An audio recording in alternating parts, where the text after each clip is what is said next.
Hi, this is Savannah, And this is Brian from the Dorky Diva Show, and you're listening to Star Wars. the best place for below average Star Wars. In a world where people need 80s and 90s movie reviews, two regular Geordies combine forces to bring you the Brother to Brother 80s and 90s movie review podcast. Check them out on Twitter, YouTube, and all decent podcast vendors.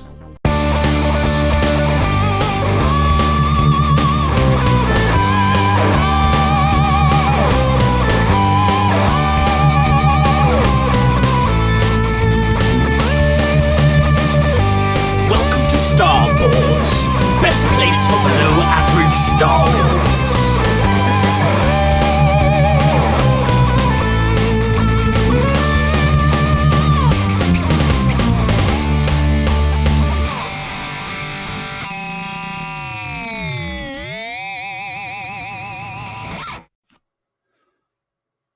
Hello there, and welcome to the Star Wars Show, the best place for below average Star Wars.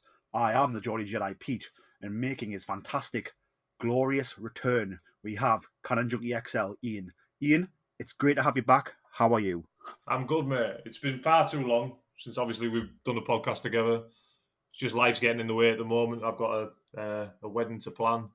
I'm doing a qualification at work, and there's not enough time in the day, to be honest.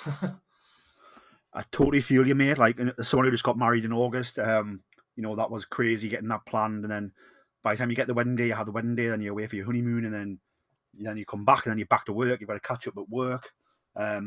Basically, all the gods in the world just need to make us work 3 days a week instead of 5, and then that gives us 2 extra days to talk Star Wars.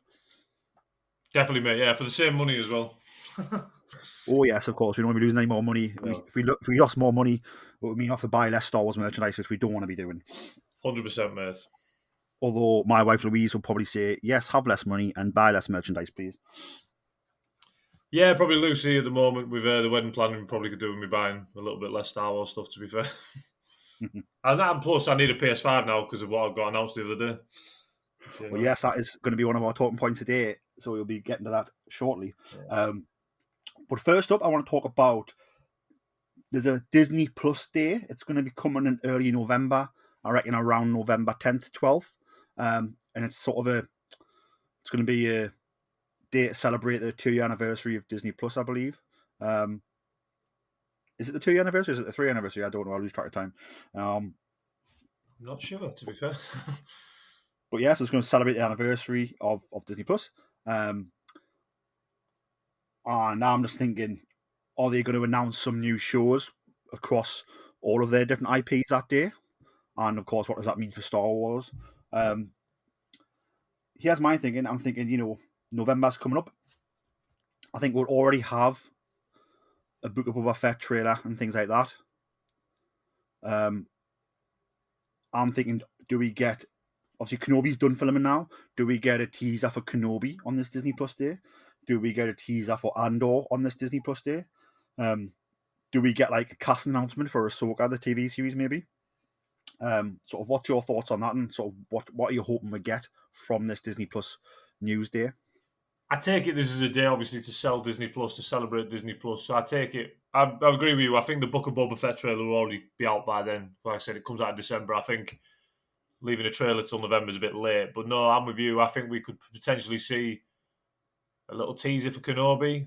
All you got to do is show Vader or something, and then the internet will blow up. So yeah, I definitely think we'll get something for the projects that we know have done filming. So I think Andor has wrapped filming, I think, and so has Kenobi, or maybe Kenobi hasn't. But I think they might have enough to put together a teaser.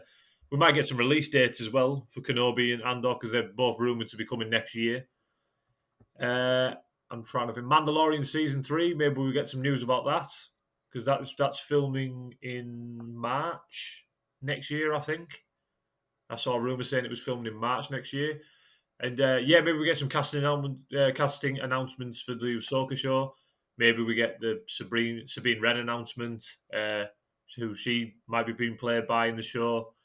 And maybe we find out more about the Acolyte. I think it'll be a day. And then potentially we could also find out some shows that we don't know about yet. Because I have to assume that the shows announced are not the only shows they're working on, and there'll obviously be shows in the background that they are preparing to announce whenever they feel it's right time to announce them. Yep. So Kenobi has wrapped, apparently. Like speculation saying Kenobi has wrapped. Andor has wrapped. So yeah, I think like the next show to go into production will be The Mandalorian season 3. And then obviously they've got all these other shows in pre-production and development in the background. Most of, the rumours of like, not the rumours, but the Acolyte announcement, the Lando series announcement. There was a lot of announcements. I don't think all those shows will see light of day. I think some will fall by the wayside in development. Just how things go. So yeah, I think Kenobi's wrapped, so they're probably working on post production now. So I don't see why they couldn't drop us a trailer or a teaser. And right, I agree with you. If you get Hayden Christensen in there as Vader, that is how you break the internet. Imagine, however long the clip is, you show the clip with the Kenobi series, and then it ends at the end. It fades to black. You hear the breathing, and then Vader comes on, and that's how you end it. And the internet would blow up straight away. Mass hysteria. That would be absolutely fantastic. Yeah, I think are they going to announce some series that haven't been announced yet? It's sort of, I don't know. I find it hard to think of what those shows could be because there's so much already been told to us about what we're getting. But the possibilities are endless, and they could announce any Star Wars show coming. They could announce the sort of continuation of the sequel trilogy characters and stories, which would be, certainly fantastic for people who grew up with these stories and who love the sequel trilogy. So that could be something that gets announced, or this is going into production now. We'll see in 3 years. We'll see in 5 years with Rey's story, with Finn's story, with what happened to the remnants of the Resistance. Were they able to become the new government? Is the First Order really gone, or was the other First Order fleets out there? Yeah, because you got to remember the end of Rise of Skywalker. That's the Sith fleet that gets destroyed, the Final Order fleet. But who's to say the rest of the First Order's not running around the galaxy? So we could get a continuation of that announced, which would be crazy, and that would probably break the internet as well. So yeah, I think the possibilities are endless for Disney Plus Day when it comes. I hope they do use it to show us some stuff that's already done, like show us some Kenobi, show us some Andor. But I also hope they use it to announce some things that that they're just working on now. So they're gonna have nothing to show us, but they can tell us what the idea, the premise, maybe who's attached working on the project. And if they get that mix right, it means our immediate desires are going to be met with this is what's coming next year, and then also our long-term desires are going to be met. Just on the horizon, though. Don't get too excited because you need to save some excitement for this coming in a couple of years' time. So that would be absolutely fantastic. So yeah, obviously, as I mentioned, that Kenobi's done filming. Yeah. Sung Kang, best known for his role in everybody's second favourite franchise, Fast and Furious. He's spoken recently to Screen Rant about his experience filming Kenobi. So he's saying he's certainly finished his part in it. And like I said, I do believe that the production is wrapping up. He talks about sort of how his character has a lightsaber. Yeah, Inquisitors. I'm led to believe. I saw the rumor a while back that he's potentially playing the fifth brother, obviously from Star Wars Rebels. So confirmed. He said this week that his character has a lightsaber. Oh, did he? So wow. Yeah. Yeah, so that is 100% confirmed. His character has a lightsaber. So now it's a case of, is this guy playing a Jedi? Is he playing a Sith? Is he playing a Rogue Jedi? Is he playing a Lost Jedi? Is he playing a Inquisitor, like you've just said? So yeah, but confirmed. He said on tape that his character has a lightsaber, which I think is very exciting. Are we going to see the Inquisitors getting owned by Kenobi? I have to think, if we're going to have Kenobi versus Vader, I think we'll have Inquisitors first, obviously, as the first threat, and then Vader probably will get wind that Kenobi's still alive, and Vader will come after Obi-Wan, and then, apparently, Kathleen Kennedy said, we'll get the rematch of the century. But if he's confirmed to be playing the lightsaber, I did see the rumor a while back, like I said, that he's playing the fifth brother, and I just think live action Inquisitors would be amazing. That'd be really a cool idea. I loved him in Star Wars Rebels. Obviously, we got him in Jedi Fallen Order with the second sister and the ninth sister. And no, I just think it'd be really cool. Just like little things like this, just bring the hype up for these shows. And like I said, I would love to see him be an Inquisitor. I did have a thought the other day. I'm currently reading the Star Wars Legacy comics, and there's a Jedi on Tatooine after Order 66 called Asherad Het, who eventually becomes Darth Krayt. But I don't think that'll be in the show. I think that's a bit. I think that'll be a bit of a deviation. But yeah, it'd be cool to see Sun Kang as the fifth brother, if that's potentially who he's playing. Yeah, I think the Inquisitors, they look so good in animation. The cool, the evil, like they have that sort of that killer factor oozes out of them in the design. But I think seeing them in live action, I think it will blow our minds. And my mind's just sort of ran away with itself there as you were speaking, Ian, as you mentioned about Kenobi and how does he get to Vader. What if the Inquisitors find Kenobi by accident, but then Kenobi loses them? What if Kenobi follows the Inquisitor back to Vader? Yeah, like I said, the Inquisitor's headquarters is just next door to Mustafar, so definitely So that would be awesome. Something that you brought something up as well about Kathleen Kennedy's quote of the rematch of the century is what we're going to get in Kenobi. Obviously, when she said that, the show was not in production yet. I don't believe any scripts were finished yet. There was no, so it was still sort of in development phase. We're going to do it. These guys are signed on. I worry that sort of, you're bringing Hayden back and you're bringing Kenobi back. So the tagline you would say would be rematch of the century, but are we actually going to get them fighting each other in the way she's describing there? And I'm trying to check myself just in case we don't get it. So I don't want to have my hopes too high. Even though they're saying it, I'm just thinking, did you say that because she's excited, or did you say that because she's actually seen the concept art of them fighting? Do you know what I mean? Yeah, definitely. I'm pretty sure though, if she said that, she would have a good idea that we'd see them two fighting. But I'm with you. I will not believe anything until I see it on screen. I know people have always hung to that line in A New Hope where he says you shouldn't have come back. So there is obviously room for them to have a confrontation. I think it'll be if it does happen. Like I said, if it does, there's a big pinch of salt. If it does happen, it will be absolutely amazing. I don't think I'll be able to contain my excitement when I'm watching it on a Wednesday morning in my house. I'll be screaming. But yeah, definitely. And interesting thing you were saying about the Inquisitors as well. I saw a story the other day that they were filming in a pool in Los Angeles, and the Inquisitor's headquarters is underwater, as seen in Jedi Fallen Order. Whether that has a connection to that, who knows? Yep, maybe it's the Fortress Inquisitus, or maybe we return to Naboo and we're going to Gunga, the capital of the Gungans. Well, that'd be sick, yeah. Yeah. I bet if we did a Twitter poll about what would you rather see, I guarantee the Inquisitor Fortress is going to win. Oh, 100%, yeah. But it would be awesome to go back to Octogunga. I love the Phantom Menace, so anytime we can go back to a place and we saw in the Phantom Menace, I'd be happy. It'd be great. Obviously, there was the rumours that Jar Jar was going to be in the show. I think there's certainly room for that. I think what does Jar Jar do during the Imperial days?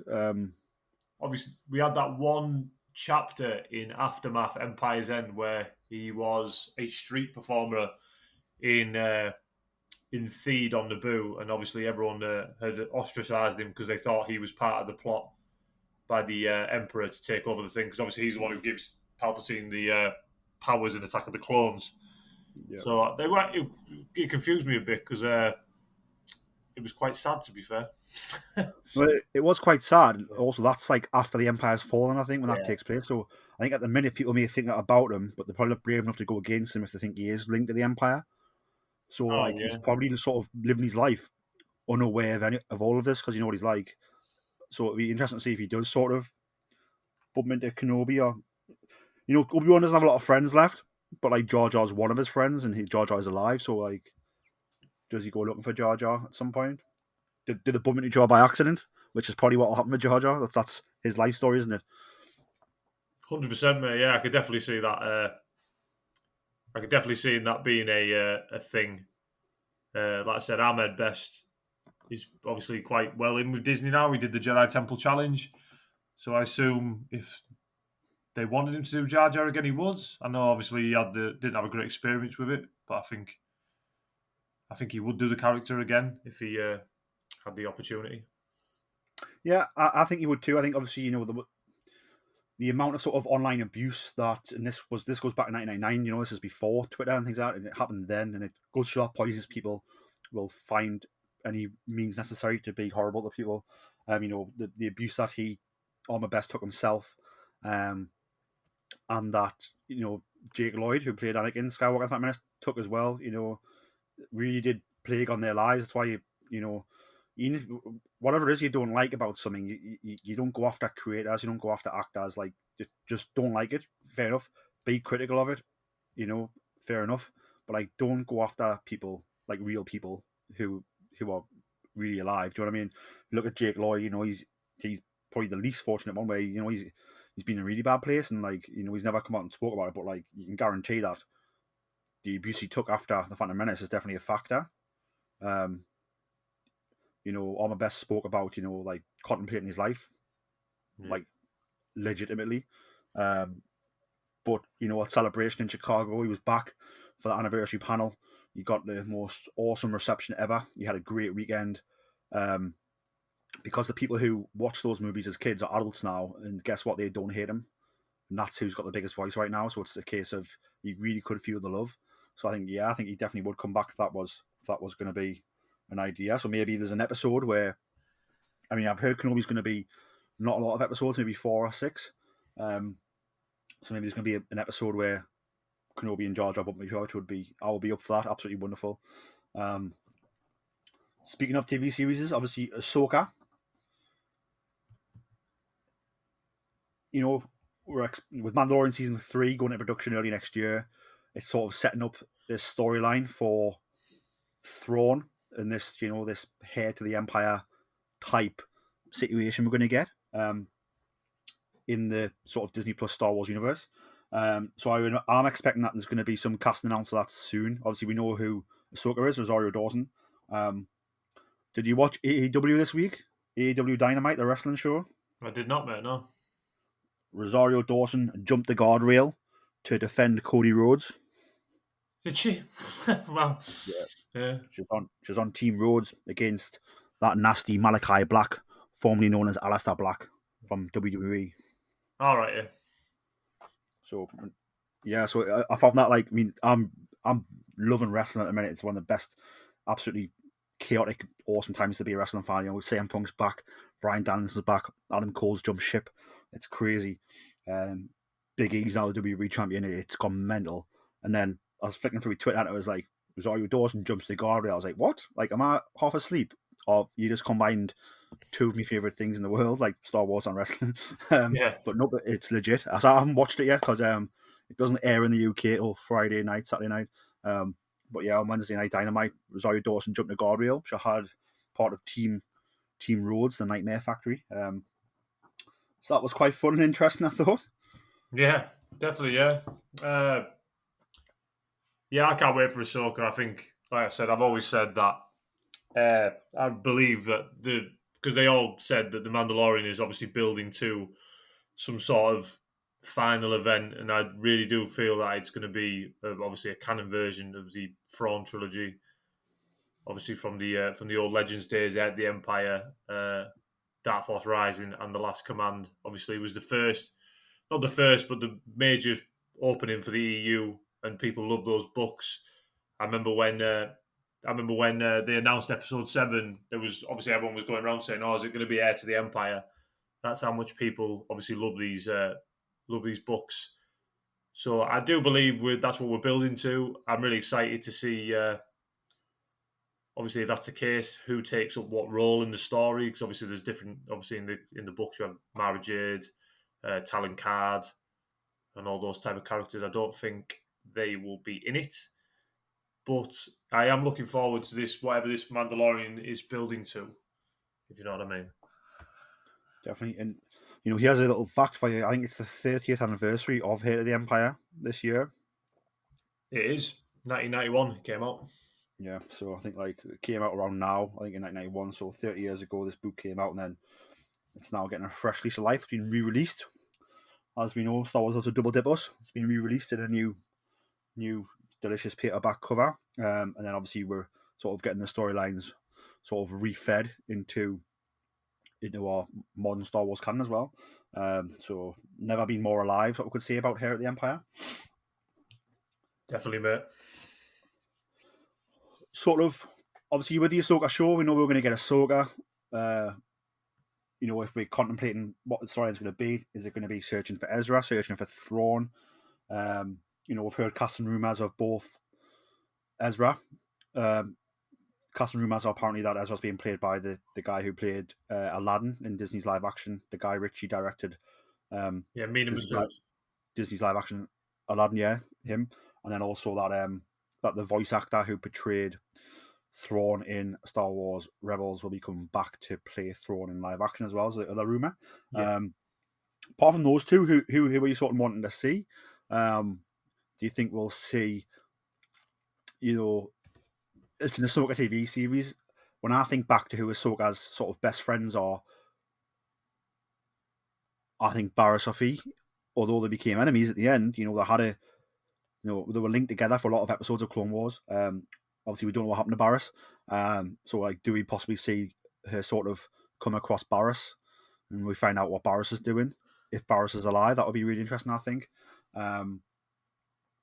Do we see Ahsoka visit other Force users? Is there any other clones out there who survived, who she's friends with, or should go and visit? Sort of, who would you want to see out of characters we know, like, pop up in this series? I remember seeing a rumour that Barriss Offee, they were casting Barriss Offee for the Ahsoka show. So that's very interesting. I would love to see that. And Dave Filoni did say all those years back after what had happened in the Clone Wars that he wasn't finished with Barriss Offee. So whether this is a way to bring her into the Ahsoka show, obviously we'll have to get the explanation of where she's been for the whole Galactic Civil War and all that type of thing. But Barriss Offee would be one. Sabine Wren. Obviously, there was rumours of her being cast the other day. I can't remember who was the front runner because they haven't cast her yet, but there was a front runner. But I think if it's doing the search for Ezra, you have to include Sabine because she was that was the last thing we saw in Star Wars Rebels, and it's obviously been confirmed not been confirmed. It's obviously been confirmed in reference books that they went into the unknown regions looking for them. Barriss Offee, Sabine Wren.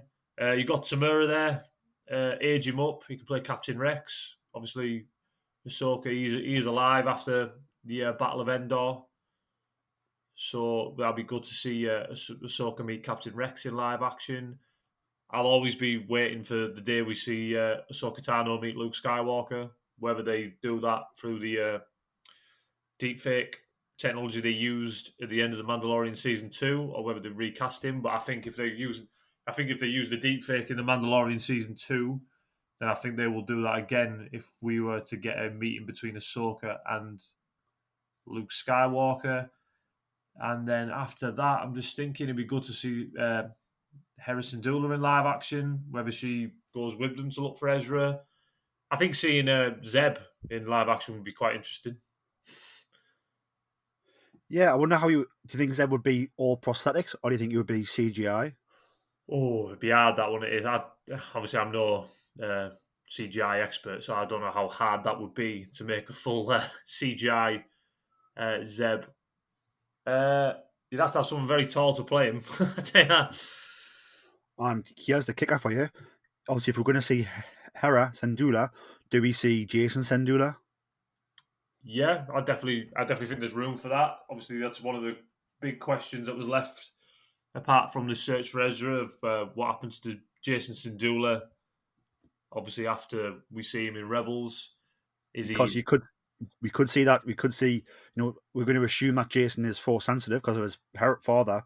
So, like, does Ahsoka have some sort of role in his early development with the Force? Maybe, yeah. Like Luke says in The Mandalorian about Grogu, training with talent without training is nothing. Obviously, you can be a danger to yourself. So whether maybe Ahsoka, obviously she knew Kanan, she had a relationship with Kanan. Maybe she takes on showing him the ways of the Force. Maybe not as anything as official as an apprentice, but maybe she does show him the ways of the Force and all that type of thing. But I think that'd be really interesting if we saw the anyone really from Star Wars Rebels, because they all have a relationship with Ezra.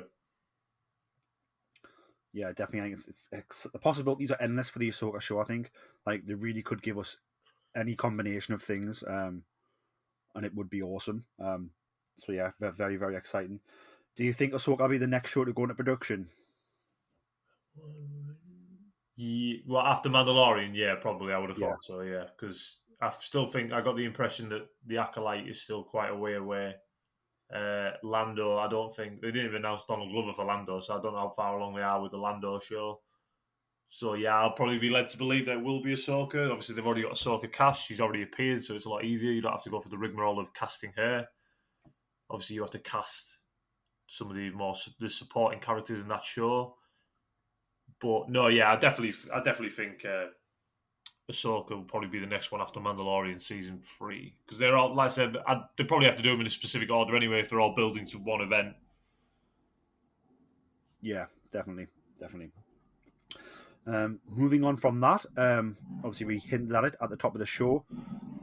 Lucasfilm Games has announced a remake of Knights of the Old Republic, coming exclusively to PlayStation 5, which I find very strange because I'm sure it was exclusive to Xbox when it first came out. Is that right? Oh, I can't remember that. Probably, yeah. I'd probably led to believe it probably was back in the day. Yeah. So it sort of did a switcheroo from Xbox to PlayStation. What were your thoughts on getting the remake? And do you? I mean, obviously, I assume you're excited because I think we're all very excited about getting a awesome story-driven Star Wars game coming to next generation console like PlayStation 5. So what are your thoughts on getting this type of game? And then also, what are your thoughts on, will it be a frame by frame remake, or is it going to be a little bit different, do you think? I'm hugely excited. Knights of the Old Republic's one of my favourite games, Star Wars games ever. So it's hugely exciting just to get that story retold with all like the new technology, new graphics, and all that type of thing. I'm probably leaning towards they might rejig some of the story to maybe, I don't know, obviously, I'm probably leaning towards it pretty staying Legends at the moment. But if they rejig some of the story to make it canon, that'd be amazing. Darth Revan, Darth Malak, Bastila Shan, and all that are some of the most favourite characters of the old EU. So I think it's already been confirmed as well. The person who played Jennifer Hale is coming back to play Bastila Shan. Obviously, do the voice for Bastila Shan. And but no, amazing news. I saw the rumours of obviously being made. I was like, I don't really believe it. Like I said, because they don't seem to be interested in retelling legend stories, like retelling stories from Legends. But I think it's hugely exciting. I think this opens the door for potentially some of the more popular Legends games potentially getting retold, or maybe sequels like The Force Unleashed 3. I think if they're more than prepared to do a Knights of the Old Republic remake, they see how it sells and they see these stories sell, because they're really...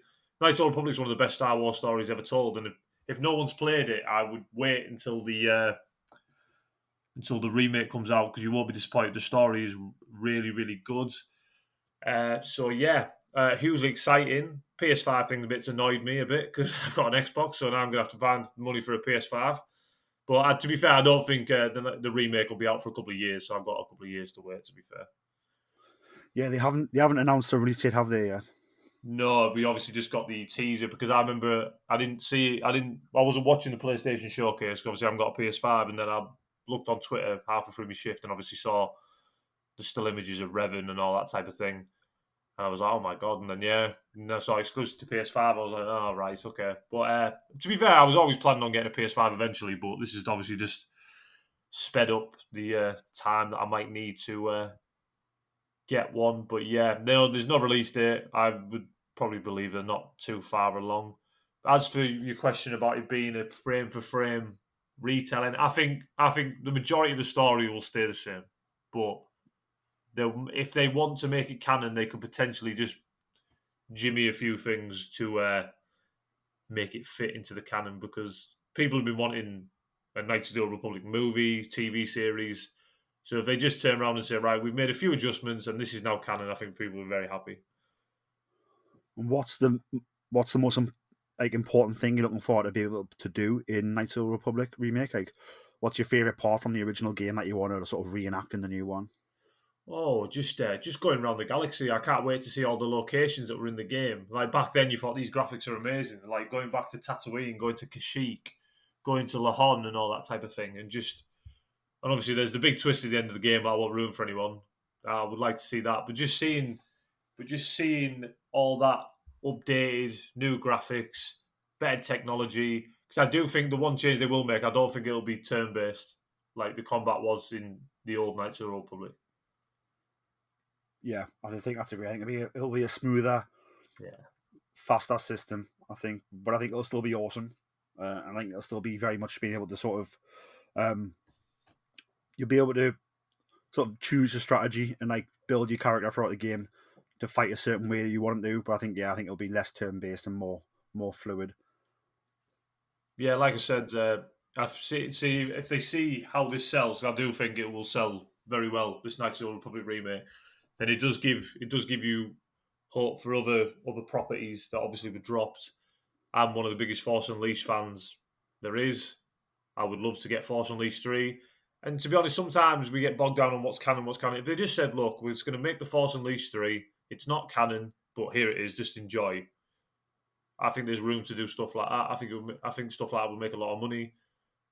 And yeah, sometimes I love canon. I read most of the canon, but sometimes I do. Sometimes it is a bit frustrating when it's like, oh, we can't tell. You can tell these stories. It just doesn't have to be canon. I know that might cause confusion for some people, but to be honest, the people who bother about canon are people like me and you who are super Star Wars nerds. Like the average gamer who says, "Oh, Force Unleashed 3." I remember playing the original and play it. They don't know. You know what I mean? Yeah, I think like you've hit the nail on the head there. Like the people who understand about the canon, or the people who are that far involved, where because I know what's what, I don't mind. Like I wouldn't mind playing something that's not canon because it would probably be really fun, really cool, enjoy it. But then I know that it's not, so it's all right. It won't affect other things. You know what I mean? Where so, yeah, you're right there. Like the people who that would affect, it doesn't affect them because we know we're dialed into it. So 100%, mate. Out of the 90%, out of the 100% of people, what 10% probably no. And I get sometimes why people get angry with like retcons in canon and all that, but I see like sometimes when there's a continuity error and all that type of thing, you have to be like, and they've got how many books, how many movies, how many TV shows, how many comics.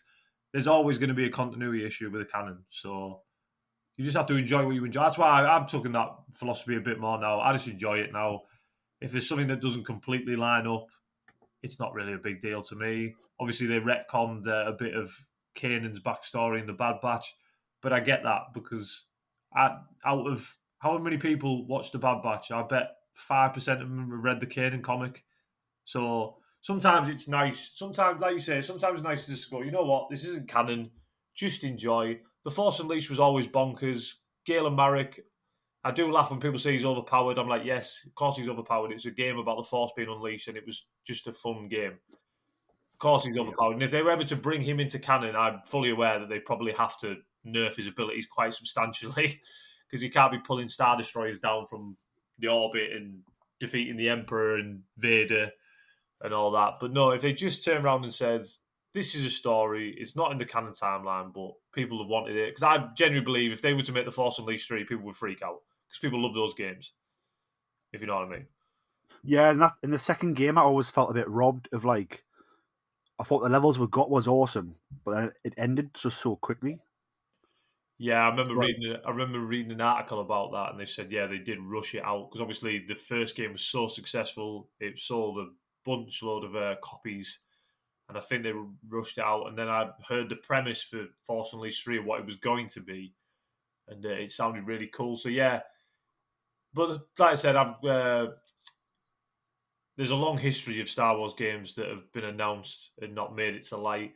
Star Wars 1313, that will always break my heart. That we never got that game because it looks so cool.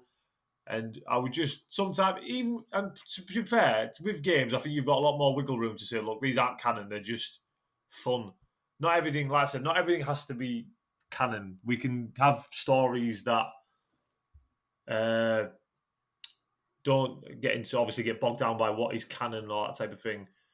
Because a lot of people still love the old Star Wars Legends days, and some of them stories are top tier Star Wars.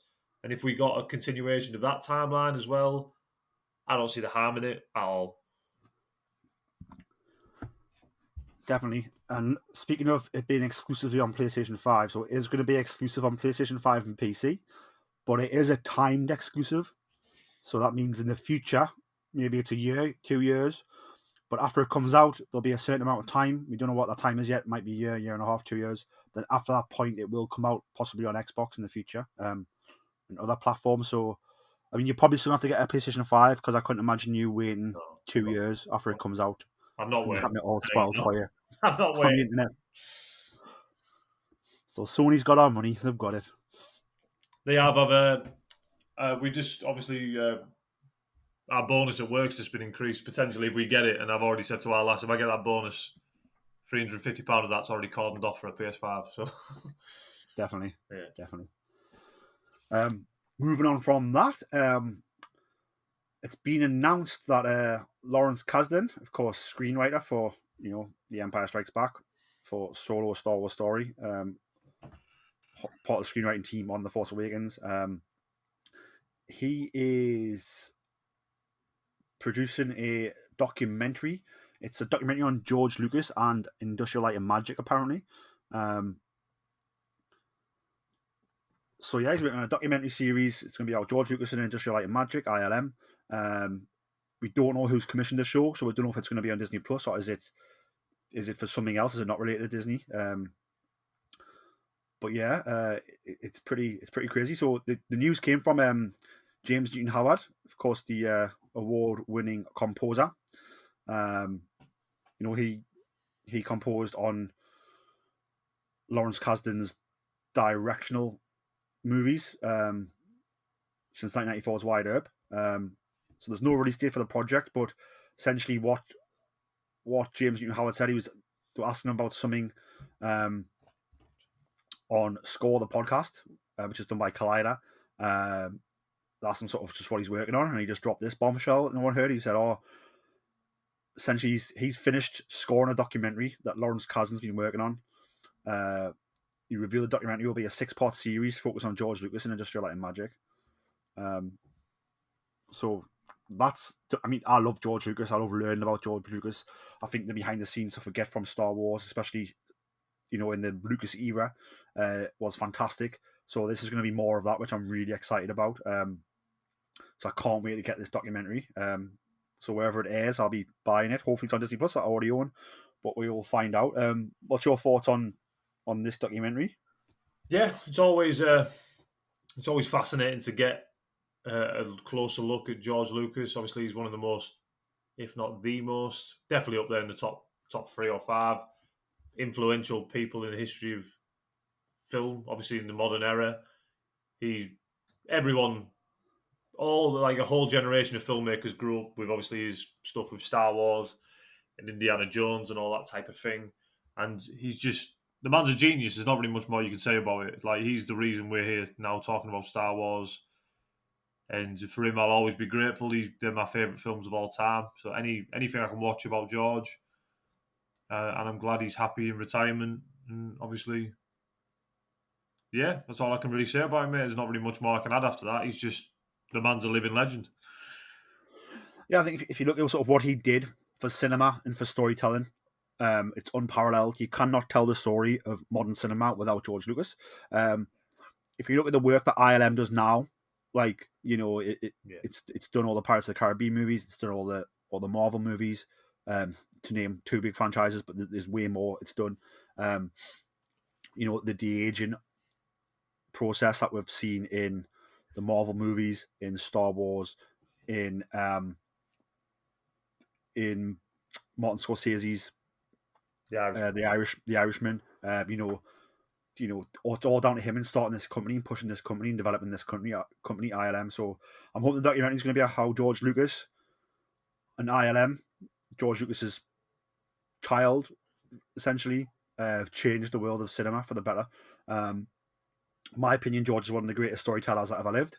It's going to be interesting to see whether he actually himself appears in the documentary. Obviously, since he sold Lucasfilm to Disney, he's mostly retired. He spends most of his time with his family, and he's been obviously developing the Lucas Museum of Narrative Art, which is under construction in Los Angeles at the minute, which is going to be very exciting. I can't wait to go there when it opens. That's been quite a big deal. It's not just a museum of narrative art, but it also has a lot of like arts program into it for students and for the community around it as well. It's like a big community project. So yeah, I'm just really excited to get a 6-part series on George Lucas. I'm excited to learn about his beginnings more, learn about what he's doing now more, learn about some of the struggles and the successes of Star Wars and his other stories. I just can't wait. Like I said, I just hope it comes out on Disney Plus, where I've already got the subscription. But who knows? Who knows where it's going to come? I heard somewhere that Lawrence Kasdan's directing this, but it's not confirmed. We just know he's working on it. Yeah. So stay tuned for more on that. Have you got a favourite Star Wars behind-the-scenes featurette or behind-the-scenes documentary? I used to remember the old featurettes we used to get for obviously the prequels. Well, yeah, for me, the special features on the prequels are unparalleled until the Lord of the Rings came along with their like appendices, and I think that's where they got the idea from, was from George. But I think the behind-the-scenes extras on the prequel DVDs absolutely game-changing in sort of behind-the-scenes footage, I think. Yeah, if anyone who hasn't watched them, I think you can still get most of them on YouTube as well, if you obviously haven't got access to the DVDs, because they're a bit obsolete now, to be fair. But no, anyone who wants to watch them, no, they're really good. You also get a lot into what George was thinking when he was making the prequels. And like I said, not really much more I can add about it. He's, like you said, he's probably the greatest storyteller of all time, and super generous of what he does. He's always looking to give back with his charity work and all that type of thing. I think he gave most of the money he made from Star Wars to charity, to be fair, from selling Star Wars to Disney to charity, to be fair. So not just a one of a kind story maker, but a very decent human being as well. Oh, definitely. Moving back to Rosario Dawson, so I was still a bit reading there. So Rosario Dawson was just in the front row, and I think she's friends with Cody Rhodes. I think they've done some reality TV together. I think on TNT, which is a channel over in America. So she was in the front row wearing a Nightmare Family hoodie or Nightmare Family tracksuit, which is Cody Rhodes' stable in AEW wrestling. So Aleister Black, who's been feuding with Cody in recent weeks, well, since he made his debut really in AEW, spotted it and called her out. So she jumped the guardrail, and then Cody's come down from the top of the arena. But then before Cody could get there, Rosario's like jumped on the back of Malachi Black. I don't know what else happened, but so Rosario's jumped the guardrail and gotten physical with wrestlers, which I think is fantastic. Obviously, that would all be planned, obviously, as we know, the world of predetermined wrestling. But I think like the fact that like obviously she must be friends with Cody, I'm assuming, and obviously she's up for like, I'll get involved. I'll do a bit of physicality with these dudes. A lot of fun. I can't wait to watch that when it airs in the UK at the weekend. Yeah, that'll be really interesting. That said, like wrestling at the moment does sound a bit crazy. I've watched a few things recently, obviously with CM Punk and all that, but I'm not as into it as I used to be. But no, there's the odd thing that does draw me back in, the Roman Reigns of the world, the CM Punks. So but no, it's really interesting to see Rosario obviously training for Ahsoka by getting into wrestling. No, definitely. That pretty much wraps up all the news stories that I had to talk about this week. Ian, is there anything you want to chat about? No, like I said earlier, I'm currently listening to the unabridged new version of the Rogue Squadron audio book, which is really good because obviously they're doing this. Obviously, you already mentioned it previously with all the Heir to the Empire. They're doing the Essentials Legends collection where they are releasing the best of Star Wars Legends. And I've never read the Rogue Squadron books. I've heard people obviously wax lyrical about them, and I haven't really got time at the moment to read them. So I'm just I've got it on when I'm walking the dog or driving to work, and I'm really enjoying them. Like I said, they're really good. I've enjoyed them immensely at the moment, and the next wave of books, because at the moment the first wave was At the Empire, Shatterpoint. What's the other one as well? And the first Darth Bane book, Darth Bane Path to Destruction. And then the second wave now, which is Rogue Squadron. The second Darth Bane book, which is Rule of Two. And there's another one as well. It's Last Command and Dark Force Rising. And then they just announced that the third wave will be Kenobi, Darth Plagueis. The second book in the X-Wing novels, which is Wedge's Gamble. And the last Darth Bane book, Dynasty of Evil. But if anyone hasn't read Legends and that, I would highly recommend either getting the new book. I'm picking up the new copy of Rogue Squadron on the 30th. That's when they release in the UK.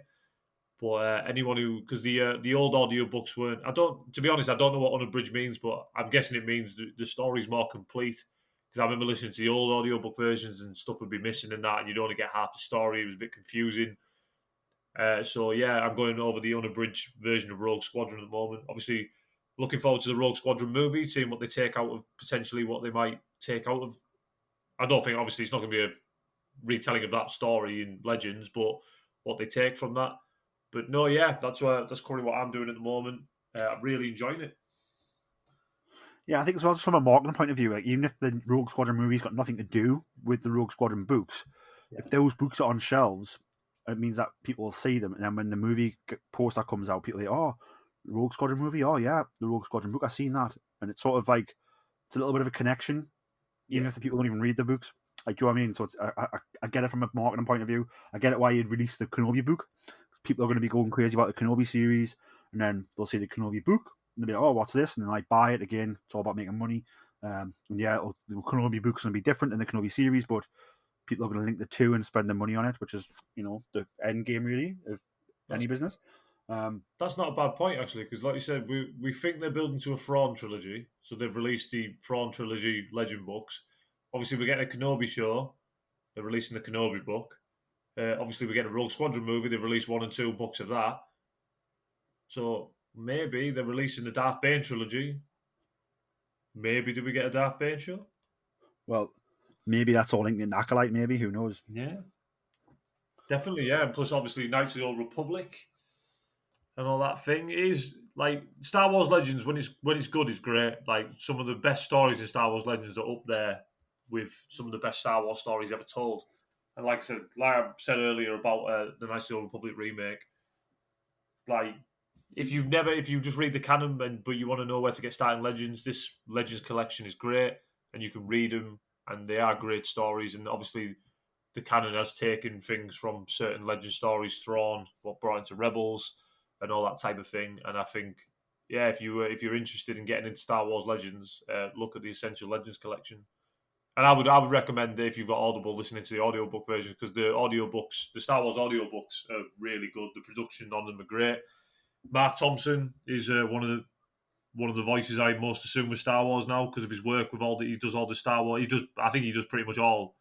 Maybe he doesn't do all of them, but he does most of them.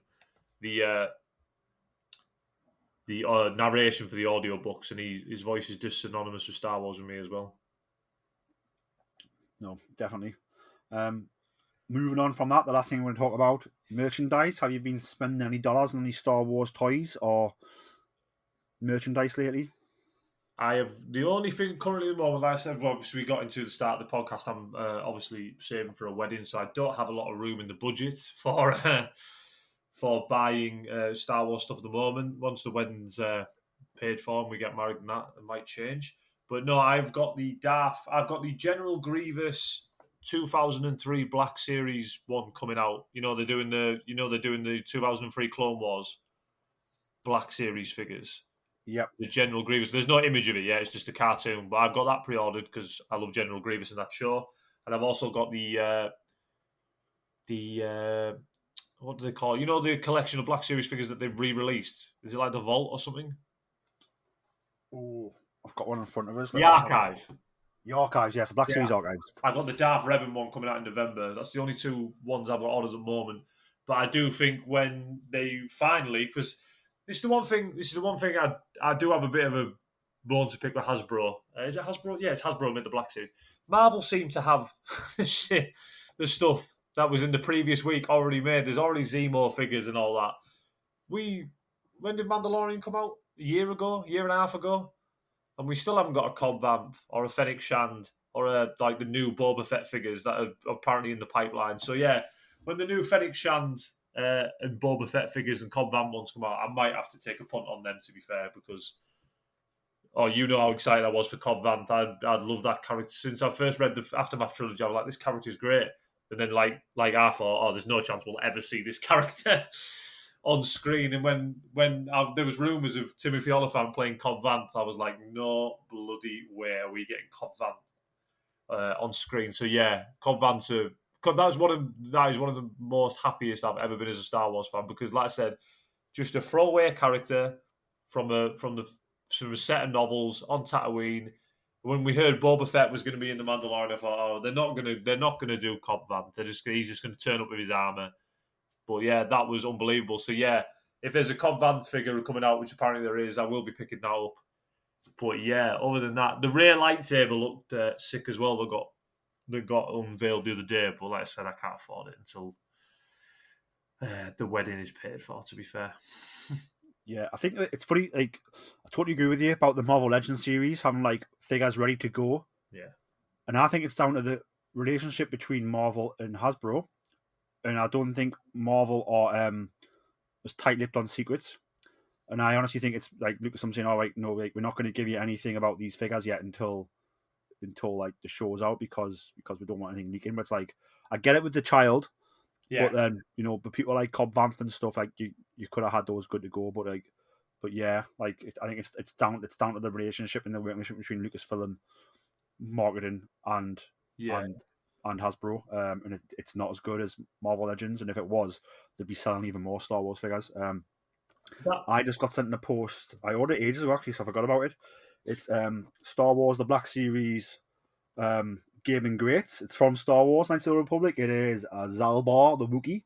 Yeah. He looks awesome. I'm loving him. Comes with a bowcaster, comes with a big sword. He looks really cool.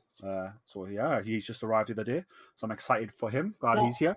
That Gaming Greats line is good, but it really does frustrate me because it just seems they do like troopers and like offset characters. Like I can't believe we haven't had like a Starkiller, a Bastila Shan, like the main characters from the games. It's crazy to me that we haven't got like the main characters of games. Like it's always like a trooper from the Force Unleashed, or like, no offense to Zalbar, but he's not a main character in Knights of the Old Republic and all that. Yeah. You'd think we would have had a Bastila Shan, Darth Malik, Starkiller, and all that type of character. Yeah, the figures are really cool. Don't get me wrong.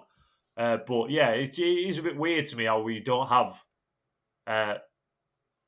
like the Gaming Greats line doesn't have like the main characters from the games. We've got some. So I mean, I own Jedi Knight Revan, so I've got Jedi Knight Revan in the Gaming Greats. Yeah, and I've got Darth Nihilus. Yeah, to be fair, yeah, that is fair. But so there's a couple of good ones. But I do agree. There's a lot more. There's loads of potential.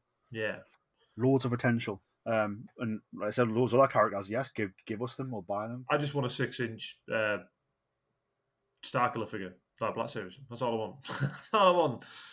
I think you'll get one, mate. I think that'll be coming soon. It's got money written all over it, so they'll do it. 100%. Yeah, like some of the character choices sometimes are a bit weird. Like you see some of the characters, like I remember when the Force Unleashed came out, and it was just like a random Resistance trooper. It's like, is that going to sell? You know what I mean? And plus, Star Wars toys in this country are non-existent when you go to the shops. Like we're quite lucky to have obviously Star Action figures and all that online. But I gave up looking in like the Smiths of the world and all that a while back. I know they've just recently got a bunch in, but there was a point in time where there was nothing. It was like, it's a bit of a waste of time going, to be fair. Yeah, definitely. And I think that comes down to Hasbro and distribution problems. Yeah. So I think like that's why Toys R Us failed, because because I had nothing. That's why it collapsed in the UK and America, because the distribution was shocking across all its lines. I've lately I'd probably say the past 6 months, probably a bit longer than that. Like the distribution to Smith's Toys has been really good compared to what it was.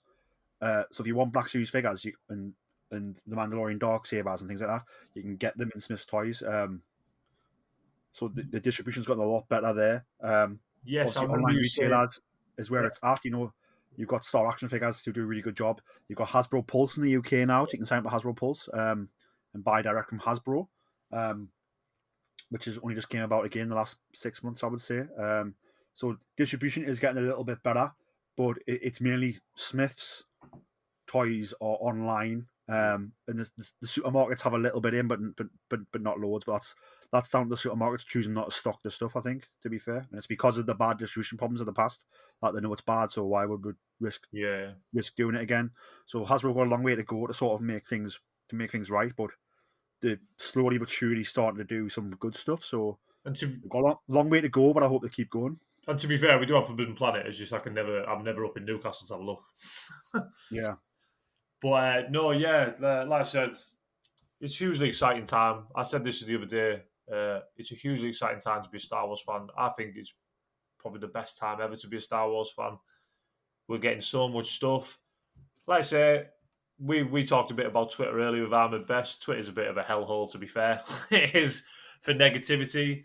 But for every show, for a show you don't like, there'll be a show you do like. You don't have to like everything. You don't. That's the thing. We're fans, and there's certain Star Wars stories I haven't liked, and to be fair, the majority I have liked.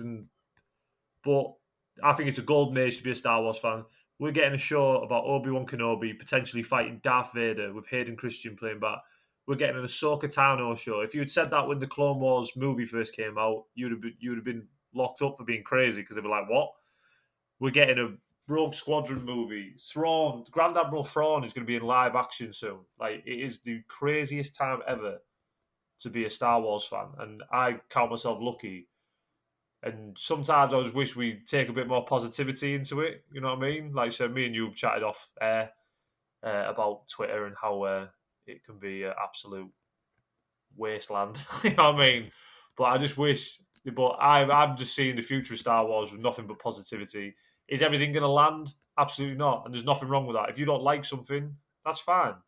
But obviously, I just approach everything with positivity. Take, for example, Star Wars Visions that comes out next week. I'm going to be brutally honest. I've never, ever been a fan of anime. Never been a fan of anime. I've never really liked it. But I am going to watch them. And if they don't land for me, they don't land. But I will watch them and give them a fair chance. I see a lot of that these days where people will say something about something they haven't seen yet and write it off completely. So, yeah, I'm just happy that we live in an age where we're getting all this Star Wars stuff. Definitely, mate. It's a cracking time to be a Star Wars fan. I like to say it's the golden age of Star Wars right now. This era we're living in, there's a bit of Star Wars for everybody. So there might be something you don't like, but for the bits you don't like, there's certainly stuff out there that you do like. You've just got to keep your eyes open and find it, because there's so much Star Wars coming. But yeah, that wraps up another episode of Star Wars. Ian, where can the people find you on social media? I'm on Twitter and Instagram, all lowercase, at Star Wars Iain. That's where you can find me. That's where you can find me. Spot on. You can find me at Geordie Jedi Pete on Instagram and Twitter. You can find the podcast on Twitter at Boars Star. So it's just Star Wars, but backwards, at Boars Star. And you can find the podcast on Instagram, Facebook, and TikTok at Star Wars Podcast. Thank you very much for tuning in, guys. Ian, a pleasure as always. Can't wait to have you back on. We will make time in our busy lives to talk more Star Wars. Listeners, may the force be with you all. And remember, always tell that to Kanja Club. Hello, Star Wars listeners. This is Savannah Odit. You might know me as host of The Dorky Diva Show with my co-host Brian Balance. I am also producer of The Adventures of the Zolan Dart, which is a Star Wars-inspired audio drama that we produced over the last year. If you love stories about smugglers, courage, heroic characters, and maybe a few foes along the way, you should go to thedorkydivashow.com and listen to The Adventures of the Zolan Dart today. Shout! We've got your pigs. Were any of the critters harmed? What did you do now?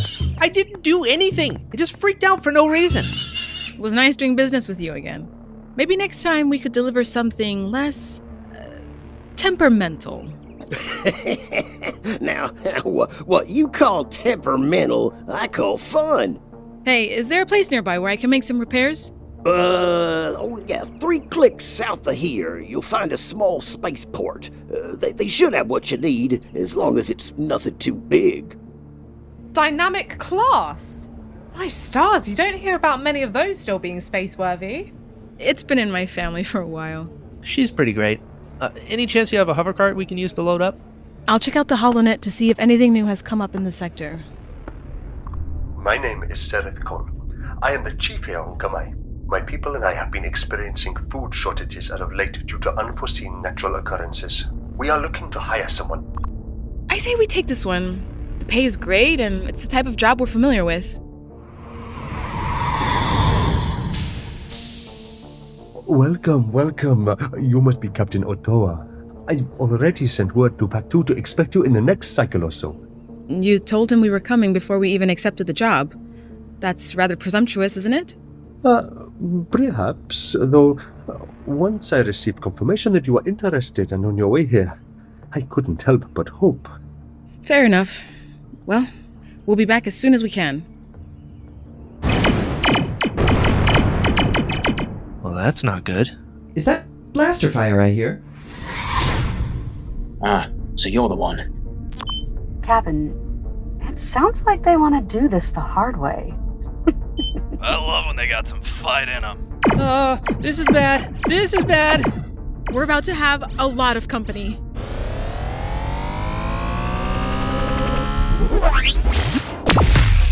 I'll see you soon.